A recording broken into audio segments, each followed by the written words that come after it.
Comment vous préparer à l'écrit ? Au cours de la formation, vous avez dû passer des ECF, évaluation en cours de formation, pour vous entraîner à cette épreuve finale. Vous savez donc un petit peu ce qui est attendu de vous quant aux travaux attendus. Voyons des aspects un peu plus terre-à-terre. Quelques semaines avant votre examen, vous recevrez une convocation avec le jour, l'heure et le lieu de votre examen.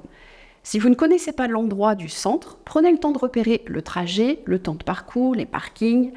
Ce sont des détails, mais ils contribuent à vous enlever une partie du stress du jour J. On en arrive donc au jour de l'examen. Vous allez être accueilli par le responsable de session et ou le surveillant.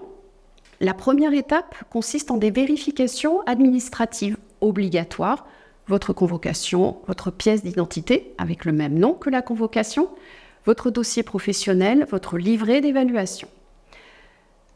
Ça y est, vous êtes dans la salle d'examen, à la place qui vous a été attribuée. Vous ne serez pas seul dans la pièce, les autres personnes seront sans doute des candidats du même titre professionnel que vous. Prenez le temps de vous installer, car l'examen ne commence pas à l'heure exacte de votre convocation. En effet, le surveillant va vous donner quelques explications et vous allez prendre en main le matériel.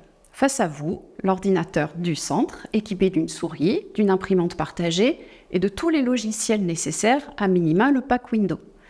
Vous ne passerez pas l'examen sur votre ordinateur personnel et attention, si vous avez l'habitude d'utiliser Mac ou le pack Office ou autre que pack Windows, vous risquez d'être un petit peu déstabilisé. Prenez le temps de vous entraîner auparavant.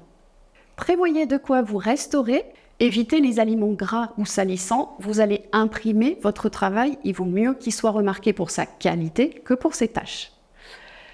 Vous avez une RQTH, reconnaissance en qualité de travailleur handicapé, et vous avez demandé et obtenu un aménagement pour cet examen écrit. Le responsable de session est au courant, mais vous pouvez vérifier auprès de surveillants que votre situation est bien prise en compte, que ce soit pour un aménagement matériel ou en termes de temps. Ça y est, on a placé le cadre, voyons maintenant comment gérer le temps.